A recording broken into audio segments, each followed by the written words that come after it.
Kaitlin Cuevas is a mom, business owner, podcaster, and a life and wellness coach in Houston, Texas. She helps busy women tackle overwhelm and regain control over their lives through her company, Think Happy. Thanks for being here, Kaitlin.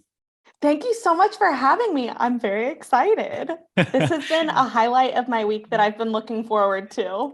That's awesome. I'm super excited for this to have this conversation because Lord knows we work with a lot of clients and women specifically that feel overwhelmed. They're super busy. So I really feel like the wisdom that you're going to bring to this is just going to give people some practical things to take away and start feeling less overwhelmed and less busy and get more out of their lives. But before we get into all of that, why don't you tell everybody just a little bit about your background, how you know Blakely and I, and how Think Happy Yeah, started and how you got into this. great. Yeah. So, like you said, I'm Kaitlin. I live in Houston, where you and Blakely used to live. With my husband, we have an almost 2-year-old daughter named Eleanor and a brand new baby son named James. And thank you, Jonathan, for being patient with me as I was a little bit late to this appointment because of little baby James. And of course, the glue who holds our whole family together is our golden doodle Guppy. So, I cannot go and introduce our family without including her. Um, We love so dogs too, yeah, so it's how all good. I know. I'm in good company here. I'm actually surprised that she's not sitting by me right now. My feelings are a little hurt. It's all good. Yeah. So, gosh, how I know you and Blakely. CrossFit That's from right. so long ago. That was okay. Let's try to think about this, Jonathan. That would have been back in 2013. That sounds right. That's almost 10 years. Yeah. Wow, that is amazing. I have such good memories of those days. And I just always admired you and Blakely. And Blakely specifically was one of my coaches. And I just love what you guys are doing with digital barbell. And yeah, you guys are She so uh great to me. she was your coach at Village CrossFit, correct? Yeah, she sure Yeah. was. And that gym still exists actually. It does. Yeah, I know. There's some really great people over there. Yeah, And there's I'm a thankful lot for of them. a lot of relationships were born out of that time, and we are still friends with a lot of people. And actually, we wouldn't be here today had she not taken that job coaching at Village. I don't think, you never know looking back, but Yeah. it's just funny to look at the chain reaction and how many just friendships and relationships we have because of those days. And you're one of those, so that's really cool. Oh, well, thank you. I feel lucky that I get to be one of those. But no, to your point, it is crazy. And I won't let myself get on a rabbit trail with this, but looking back at, career choices in this instance right now and how it leads one thing to another, I always get a kick out of doing like reflection like that. And it is cool that Village somehow led to digital barbell. And for myself, Village was a huge it catapulted me into this just love for fitness in general, which has definitely been a foundation for Think Happy and where I am now. Yeah, you did a lot of coaching. I don't know if you were ever a CrossFit coach, but you got into a lot of other fitness programs too, didn't you? Yeah, I did. So I taught probably about 8 years ago. I started teaching indoor cycling. And then that led to inside the same studio, I was teaching bar classes. And then the really fun one that I also teach is a rhythm based trampoline class. So super, super fun. I And bet that's way yeah, I harder than mean, it seems. definitely coaching fitness has a special place. That's awesome. Say that again. I was going to say, I bet those trampoline classes are actually like way harder than you think. Our next door neighbors have a trampoline, and after like 5 minutes on that thing, I'm spent. Isn't it crazy? Yeah.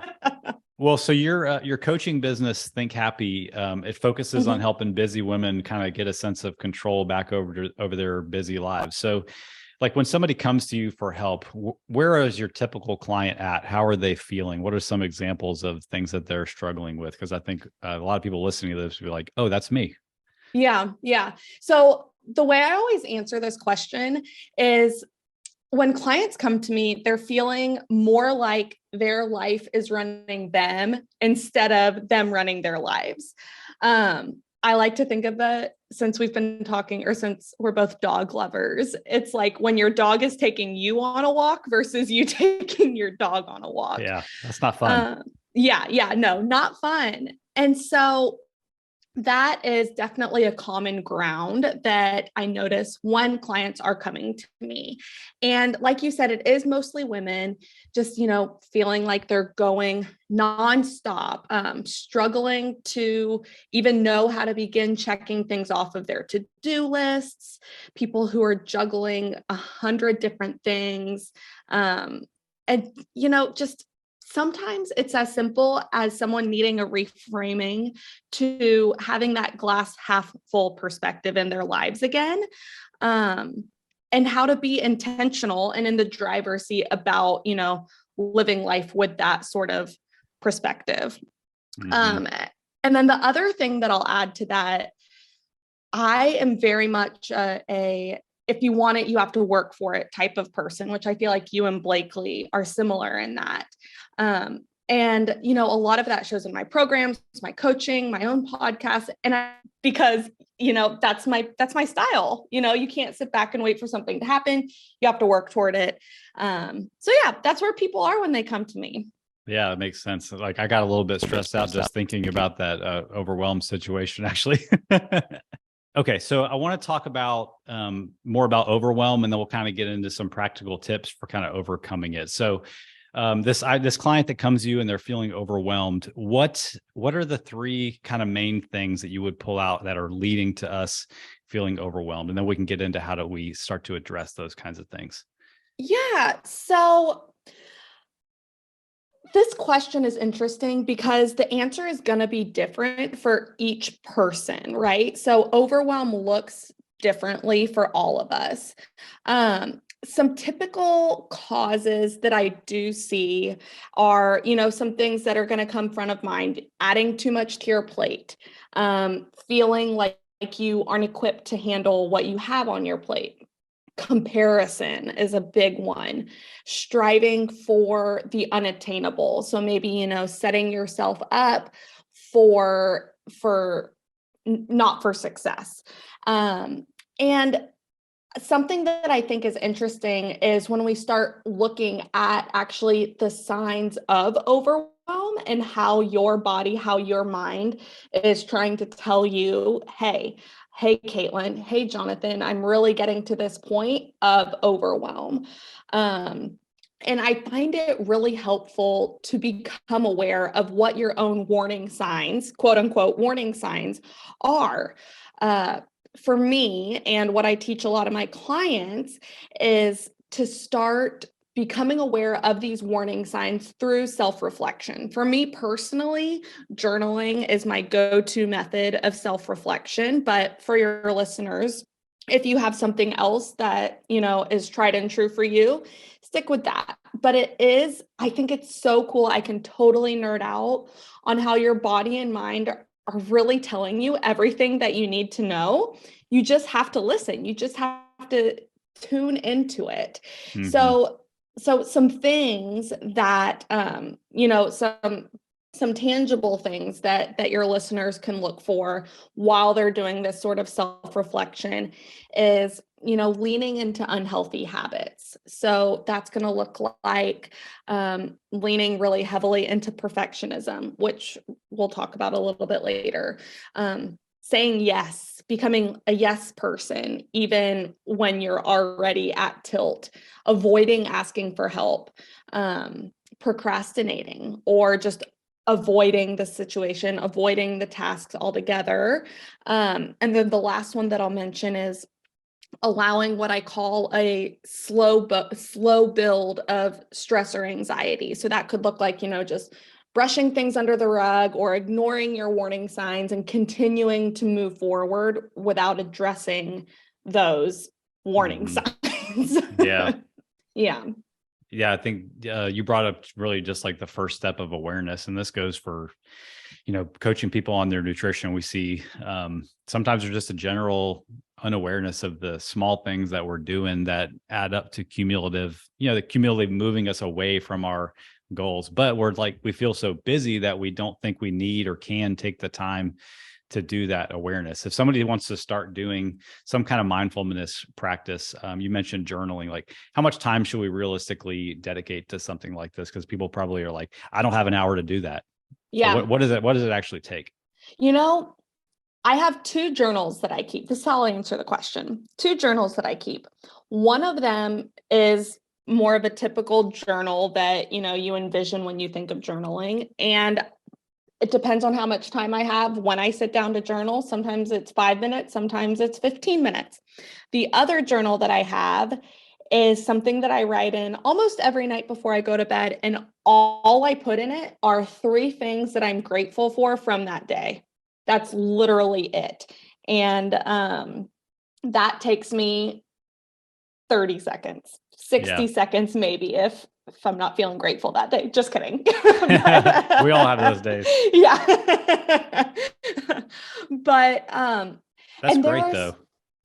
there's so many forms of journaling that you can do. I have a whole podcast episode on different forms of journaling. After we get off, I can send you a link to it if you want to put it in your show notes. Yeah. But journaling doesn't have to be this long drawn out process where you have to carve out 30 minutes, 45 minutes of your time and sit there with your beautiful cup of coffee and with your candle lit and with like your most favorite pen ever. No, it does not have to be that. It can, but it doesn't have to be. Yeah, no, that's good because I think a lot of us struggle with like, I can't do all the things, so I'm going to do none of the things. And maybe we're going to kind of get into that all or nothing mentality in a little bit, but I think that's a great step. Like, don't be afraid to do some of this mindfulness stuff because a little bit can go a long way, especially if you're just starting out. Exactly. So once we've done that, we started to get kind of more aware of like how we're feeling, maybe the signs that we're starting to get overwhelmed. You brought up putting too much on your plate, and I think that's tied hand in hand with what you said about kind of being afraid to say no to people. How do we get better at saying no and dealing with the feelings that maybe we're letting other people down, and like how have you walked people through that? Yeah, it's a tough one. And before I answer this question, I want to put like a big star next to it for your listeners. And this is one of those things where it's not like just one finish line that you cross and you can check it off your list and say, okay, now I'm really great at saying no and I'm a pro at delegating and check that off the list. No, it's something that we always have to continually be working on, right? Just like when we reach XYZ fitness goal, okay, you can't just sit back and prop your feet up and grab that bag of Cheetos because now we hit the goal. I mean, that does sound pretty good, but you have to keep working at it. Yeah. And so this is going to be one of those instances also. So starting to say no to things. The process that I walk my clients through with this is, to no surprise, it starts with a self-reflection activity. And that is identifying times in your day that you aren't using your time maybe optimally or in a way that it can best serve you. Through that activity, a lot of times people are able to identify things that they themselves are doing, but they don't have to be the one to do that task for it to get completed, right? For some reason, just a simple thing that's coming to my mind right now is like going to the grocery store. So you need groceries, yes. You need food, yes. But do you have to be the only one in your house that can go to the grocery store? For a lot of people, the answer is no, it doesn't have to be me. It just has to get done. So insert, asking for help, insert delegating. You could ask, your partner to go to the grocery store for you. You could I love the form of delegating that is all of the rage now, thanks to COVID, which is, grocery pickup or even grocery drop off. That's a form of delegating. Yeah. You just have to reframe it a little bit. Absolutely a form of delegating. And so going through those activities of, identifying where your time is wasted, we can talk about that more if you want. And identifying things that you don't have to be the actual person who does that is going to help you see like the low hanging fruit of things that you can start saying no to. And then it takes practice. Once you start with those low hanging fruit, practice it, you'll get to the point where, you won't feel like you have to say yes to every family dinner that you're invited to. If that's stressful for you, if you're loading up the car and having to like cook extra things, and if that's a stressful experience for you, you'll get to the point where you don't feel like you have to say yes to it every time. You can say no, and you can conserve the energy that would have gone towards that and put that towards something else that's more serving for you. Yeah. Did that answer the question? Yeah, you made me think of a lot of things. Because like, I know it can be tough to implement this because we have a variety of different kinds of people in our life, close friends, not so close friends, family members. Maybe they're all not the same kind of relationship. Maybe some are codependent, or there's weirdness there. So maybe in this like process of identifying like, what do we have to be doing and what do we not have to be doing, really being honest with yourself about, is there anything that you're doing and spending your time on that is really part of like an unhealthy exchange, and maybe you're actually enabling somebody to not take care of themselves. Like maybe you'd be doing them a favor if you stop doing something for them, and it would also free up the time. But you got to be ready like for a little bit of honest conversation with that person, and maybe a little bit of confrontation and a little bit of hurt feelings at the time. But you're feeding into an unhealthy relationship, and you're kind of pouring from an empty cup anyway when you do that. That's so true. That's a really good point. Yeah, absolutely. I totally agree. You brought up looking for wasted time. I wish I could say I don't waste any time, but my that little thing that pops up on my iPhone every Sunday that tells me how much time I spend on my phone would argue otherwise. Is there any other tips you have for helping find wasted time? Because like one of my biggest pet peeves is just how often we reply is like, I'm busy. Like, how are you? I'm busy. Like, are we really that busy, or are we wasting time on a lot of the 80% of stuff that doesn't get us any results? So how can we find some of this wasted time and use it for feeling less overwhelmed? Yeah. So I think a good place to start here is just to put a definition to what wasted time actually is, right? And so I say that wasted time is time that you spend doing something that either isn't productive or isn't serving you. So examples of this, your listeners are going to start to pick up on some patterns in what I'm saying. So examples of wasted time are going to vary from person to person. But, some examples, it can come in the form of, like you were talking about, scrolling your phone, binge watching a TV show. So those are kind of some of the obvious ones that start coming into our minds. It could also come in the form of doing one task multiple times, when really, if you just did it right the first time, you would only have to do it once. It could come in the form of pressing snooze in the morning. It could even come in the form of, walking back and forth in your house because certain items, certain things aren't laid out optimally, So there's so many different forms of wasted time.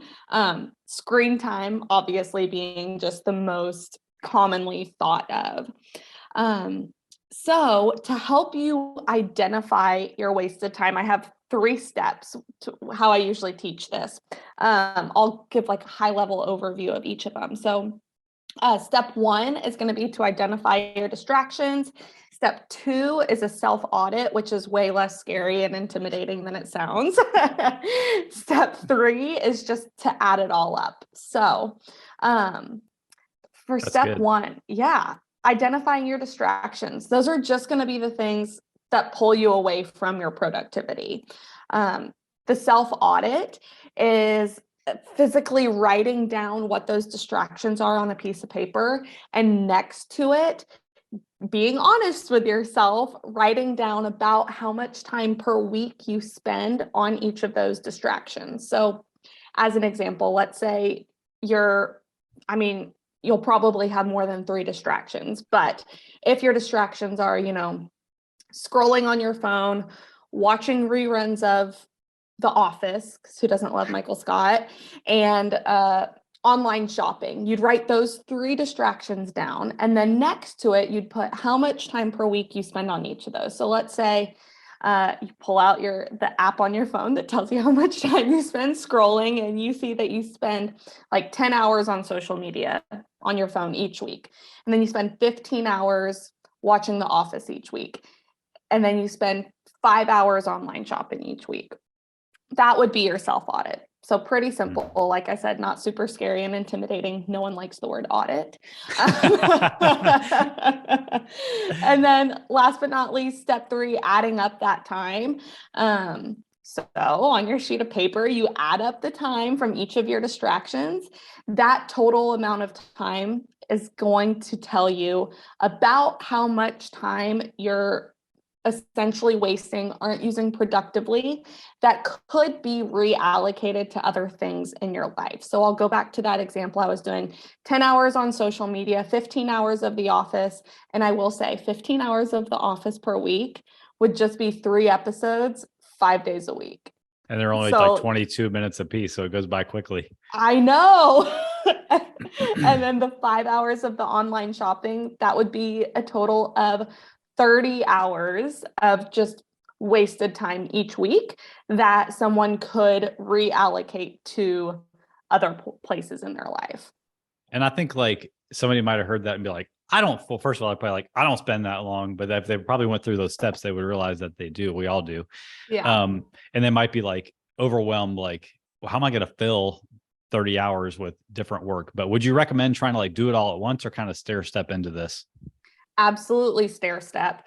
When I work on this, like one-on-one with clients, after we go through this activity, the second thing we do is to make a goal of, out of that total lump of your wasted time. So in this example, out of that 30 hours, what are we going to start with? Let's start with 3 hours. One week, 3 hours out of your week. Let's figure out how we're going to reallocate that time to something that serves you better, to something that is more productive, that can help you check off some of those to-dos to avoid the feelings of overwhelm, or that you could also use, maybe not to check off to-dos, but just to fill yourself back up so that you don't get to the point of running on empty. Yeah, that's good. I don't know if this is really related, but it popped into my head too about being more productive with your wasted time. Like one of my favorite things to do is to listen to podcasts, like when I'm cooking or, helping with things around the house, weed eating the yard, that kind of stuff, stacking productive things that feed my brain up with, more monotonous things. Yes. So maybe somebody will take that away. Okay, so we found a way to identify wasted time and kind of stair step into using that time more productively. Blakely and I just had kind of like a business meeting this morning. We made a list of like 10 things that we really need to do, we want to do. It's a little bit overwhelming. Like, how do we start to prioritize the things that we're going to fill this less productive time with? I love this question. I love all of the things that Think Happy teaches about, obviously, but prioritizing tasks right now is like one of my favorite topics. I don't know why. So not that I have favorites, but it is kind of one of my favorites. It's okay. Yeah. Okay. So I do have a couple of tips for prioritizing tasks that I think would be helpful in this situation. The first is, it's gonna sound so like duh, but it's helpful to start with a to-do list. And my pro tip for this is to make your to-do list before you're ready to actually start tackling it. So for myself, when I'm not living in a typical, work life routine, I'll try to make my to-do list the night before. Or if I can make it before I clock out the day before, I'll do that also.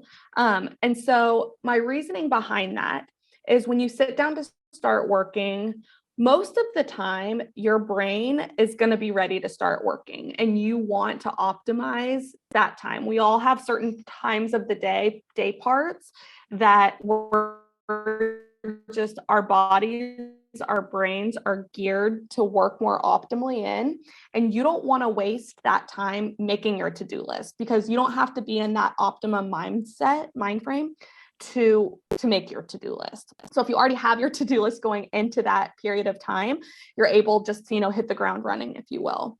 I like that. Yeah. So, and maybe in this example, it's not a to-do list, but it is a list. So for you and Blakely, you have that list of the 10 different business things. You have your list, check it off. There you go. Step 1, done. The next tip I have is to star your top 3 priorities for that day. So this is going back to, the to-do list. Top 3 priorities for the day. And I want you to ask yourself, if you're unable to get anything else done today, what are the 3 things that you would be happiest with accomplishing? And put a star next to it, highlight it, whatever it might be. And then my third tip here is to use batches of 3 or 5 to start going through and actually executing the things on your list. So this is what that would look like. And it's separate from your 3 priorities. These tips can be used either together or individually. So let's say, I have my to-do list. I have the first 3 things that I'm going to get done. When I sit down, I know exactly what I'm going to start on. I get to use that best part of my brain power to start getting to work, do the first thing, do the second thing, do the third thing. Now I go back to my to-do list and I reevaluate what are the next 3 things that I want to do. And I note those. What I like about that is it helps you when you inevitably get, pulled away from your to-do list. When you're coming back, you know exactly where you left off. And it also helps you keep up that momentum between your tasks. And thirdly, it makes a well-defined spot for, taking breaks. Instead of just, like, oh, well, I'm in the middle of doing this, but I really feel like I want to take a break right now. So I'm going to, stop my brain, stop this momentum that I have going, and I'm going to go take my break. And then I'm going to come back and take more time to get the momentum back up and running. Yeah. It gives well-defined spots for the breaks. So those are some of my tips that I feel like that was a lot of rambling. No, that was really, I could think about in my own life, like how I could use that. Cause, working from home, it's also a challenge, with our house being 30 feet away from our office, to be like, I'm writing a blog article that's taking research and looking at, different studies and then interpreting that and putting it into written format. And then like the dog needs to go to the bathroom and I need to start the chicken so we have something to eat for lunch. It's hard. Like, it's amazing how much focus you can lose just by giving yourself a break to go do something else. And if you do have to do that, you come back, at least you already know, like, what are the priorities that I can just pick back up on. You don't have to reevaluate every time. I catch myself doing that sometimes, like, what am I doing here? Like, what is my main priority? What am I working on? So if it's already, written out for the day, it's a done deal. And like, another thing you made me think of was just like that sense of, we're always preaching about how people sit around and wait for motivation to come along like a fart in the wind to get them moving to do stuff. But it's really the action that we take that gives us results, that motivates us to keep going. So doing that first thing on your list that you've already decided is a priority, boom, you just got some motivation to move on to the second one. Boom, you just got motivated to keep going. So I like it. That's good. It like makes it more concrete than just kind of this vague thing. Like, I should be doing better with all the things that I need to do. Exactly. Yeah. And like, to your point, what is better, you know? Right. And there's a book that I read, and it has this awesome analogy of momentum and motivation. And so think of a train that is at a standstill. It's stopped. Sorry, my dog is like coughing weirdly loud. There's Guppy. Yes. I was like, is that the dog? It sounds like a cat hawking. Dog's got a hairball. Yes. Okay, I digress. So you have a train. Yes, it's standing still. It's at a complete stop. And to keep it at the stop, all they need to do is, put the not the door stopper, but like the little wooden triangle thing underneath one of the wheels to keep it at a stop. Well, so now it's time for the train to start going. So they pull the stopper out and they start working on getting the train going. And it takes a lot of energy for the wheels to start rolling and for the train to start moving and then for the train to get up to speed. But then once it has gotten up to speed, it takes even more energy for it to slow down and get back to that stop. But the thing is once it's at the stop again, you have to use all of that energy to get it up and running again. Mm-hmm. And so I just love that analogy because I think it's such a good way to think of your momentum. Like when you're at a stop, it's really easy to stay at the stop. All they do is like put that little stopper under the wheels. Yeah. Pretty easy to stay there. But to get up and running again, it takes a lot of energy. Yeah. I like to use a similar analogy with people. Like, the whole time that we're trying to help people improve their fitness through regular training, improve their nutrition through lifestyle and habit change, like we're basically pushing a car up a bridge because we're going against everything that they've been doing up until this point. Habit change is hard. Let's get realistic. So we're pushing the car up the bridge. We're making progress. And if we do it the right way and we build the systems and habits along the way, instead of just doing something unsustainable that's pushing the car up the bridge, like we get to the peak, we'll call that the result. And it's much easier to either keep going to get more results or start coming down the bridge and maintain your results because you're no longer having to push because you have the systems and the habits and the lifestyle changes in place. And we're talking about like, doing these practices that you've laid out so far. That's really what all this is like, it's a system of habit change that lines up with who you want to be. So exactly. Yeah. I like it. Yeah. Okay. So we're more organized with like what we need to freeing up time and prioritizing what we need to do. What is kind of, we talked a little bit about setting boundaries around people. And I feel like, I know this is true with fitness, but sometimes probably somebody will work with you and they'll start getting results. They'll start putting all this stuff in place, but then life kind of happens and maybe they aren't as consistent with doing all the things. And they're like, you know what, I'm not really like doing this perfectly anymore. What's the point? I'm just going to give up. This is like the all or nothing perfectionist mindset. So is it just in fitness or do you see this in practice also? Is it just us? No. I mean, this all or nothing perfectionist mindset it's out to get us. It really is. It really across all industries, I think. So I don't know. I'm sure that you and Blakely will agree. Part of me really thinks that perfectionism is just a form of procrastination, is just a form of putting something off. And we trick our brains into thinking, oh, I can't do XYZ until ABC is totally perfect, which, feels like a valid excuse, but in reality, when is anything ever perfect?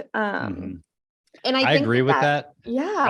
I would even take it further and say that we use it as a way to purposely self-sabotage ourselves so that we can avoid the discomfort of change. Like, yes, we might be uncomfortable in the place where we're feeling overwhelmed and we hate the way our body looks, but it's familiar. We may hate it, but it's a common thing that we understand already. And there's this like unknown with pushing forward into doing this different thing. And that's really, really scary because we don't even know what that's going to be like. So we can tell ourselves in our mind, like, okay, I'm going to do this. And then when it starts getting hard and we start seeing those things that we knew were going to be tough, we self-sabotage ourselves and go back with the excuse of, hey, there goes, I failed. I knew I wasn't going to do it perfectly anyway. So it was like this doomed cycle from the beginning. Jonathan, yes, I agree 1000%.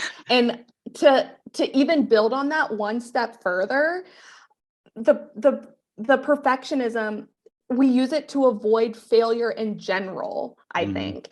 And because we don't want to see ourselves as having failed something. And so it seems easier to not even try at all than to try and fail. But so for me, something that has helped me overcome this mindset, this notion of, it's got to be totally perfect, is the thought, and someone actually told me this, or I had a conversation with someone on my own podcast about this. And so here's how it is. So this version of blank is exactly how it needs to be for someone who's going to receive it. So I'll give you a couple of examples filling in that blank. For me personally, I published a book back in 2020. Okay. So this version of my book that was published a couple of years ago, I felt like it wasn't perfect yet, but I published it anyway. So this version of my book is exactly how it needs to be for someone who's going to read it and take in that message. Or this version of myself is exactly what my kids need. Something for, digital barbell. This version of myself is exactly how I need to be to start my new exercise habits.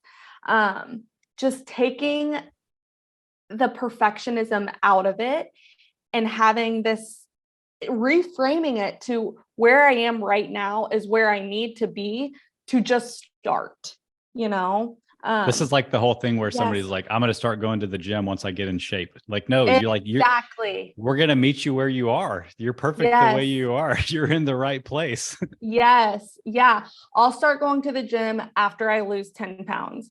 Right. Okay. Yeah. Yeah. It's tough. I would say this mentality holds people back more than, I don't know, anything that I've come across in coaching people, for sure. Yeah. And it's a kind of like the example you gave earlier. It's like, it's not like that you just overcome this and then you're free of it for the rest of your life. Like it still creeps in on me in areas of my life. I'm sure it still creeps in on you in certain things. And that's okay. Like that kind of like ties in with the perfectionist thing. It's okay. You're never going to overcome it perfectly. Like don't let that be a reason to make imperfect progress in the meantime. Exactly. And I think kind of tying it back into some of what we were talking about a little while ago with, things that can lead to overwhelm. I had mentioned that comparison is something that can lead to those feelings. And so I would just really encourage the listeners to check yourself. When you're scrolling on social media and you see Jonathan and Blakely, like, don't compare yourselves to where they are now to what you see on social media, because you don't know everything that it took for Jonathan and Blakely to get there. When you go on my Instagram page, you can't compare someone where you see them now and where you are now, because that's not an apples to apples comparison. And it might not even be an accurate representation of a reality too. Like not at it's all. a highlight reel. It is such a highlight reel. Do you think I put videos in our story like when we're having an argument about something? Of course not. Exactly. Do you think when I was like crying in the bathroom yesterday that I'm going to take a video and post it on my happy Instagram page? Right. Yeah. I do try very, very hard to be authentic. I will say that. But social media is social media, and it's totally just a highlight reel. Yeah. And there would be no reason to purposely like get on and, in a moment like that. That's not the point either. Exactly. It's a weird world with social media.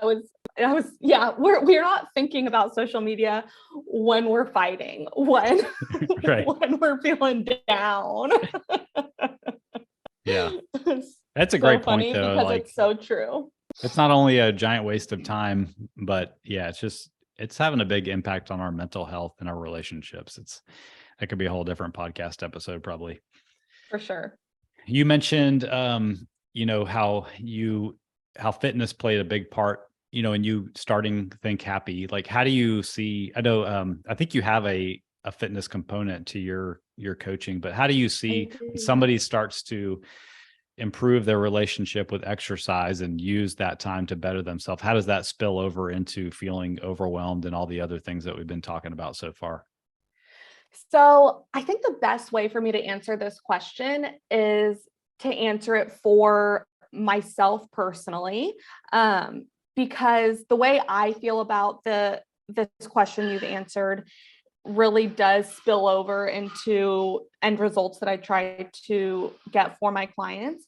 And so for myself, fitness is the foundation of not only my physical health, but also of my mental health. It is my number one top form of self-care. It is also my absolute favorite way to fill my own cup back up. It's a big statement. And that's my mic drop statement. Like, that's really how I feel about fitness.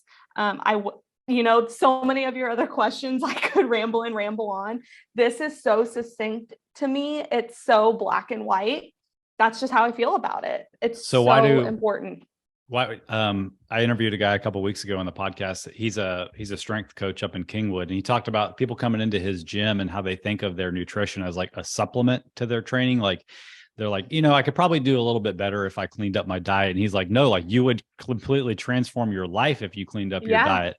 But we treat exercise kind of in that same supplemental manner to our mental and physical health. We're like, yeah, I'd probably have more energy and feel more in control of my life and, feel better about myself if I started to exercise. Like, no, like, it is like the base of the pyramid of so much of your life. So why do people not understand that? Like, I'm sure people that hire you for, for your personal coaching and overcoming overwhelm, like, they might not realize how important exercise is. Like, why do we not get that? I know. It's like, and if we had the answer to that question, think about it. Come on, Kaitlin, tell me. We need the secret. Nobel Peace Prizes left and right. But I think it all, Jonathan, just boils down to, avoiding things that make us feel uncomfortable, to avoiding feeling like we didn't succeed, to avoid, just feelings of discomfort in general. And something that I couldn't help but think about while you were talking about this conversation you had with the strength coach. So my dad is also a big time athlete. And when let me think about this. In 2012, he did his first full Ironman. Then a couple of years after that, I did a 70.3 Ironman. And so when he was helping me train for my 70.3, for your listeners, Ironman is, it's a triathlon. So it's 3 events: swimming, cycling, and running. When he was helping me train, he said, this Ironman is not a 3-event race. It is a 4-event race. It is the swimming, it is the cycling, it is the running, and it is the mental component. And that was years before even the thought of Think Happy had crossed my mind.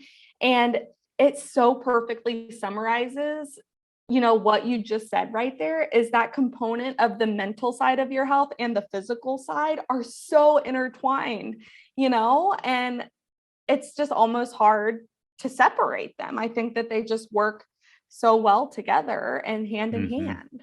Yeah, I heard somebody else say that. And I don't mean to discredit like actual pharmaceutical antidepressants, but that exercise is one of the greatest forms and one of the greatest treatments for depression and anxiety. And I mean, I've seen that in my own life when I've struggled with anxiety. So me too. I hope that more people, that if there's anybody, this is a fitness podcast, so probably most of the people that are listening to this on our channel do exercise. But if in chance you don't, like, take the same approach with everything that we've been talking about in this episode. you don't have to start with running that Ironman. You don't have to start by going to a CrossFit class that scares you. You can start with the basics, build confidence in yourself. I'm reading the book, Do Hard Things by Steve Magnus. And it's really about like how we've gotten mental toughness wrong and how it's not really about just like machismo and being like, you can do anything, but really like developing the skills that you're going to need to accomplish the task at hand,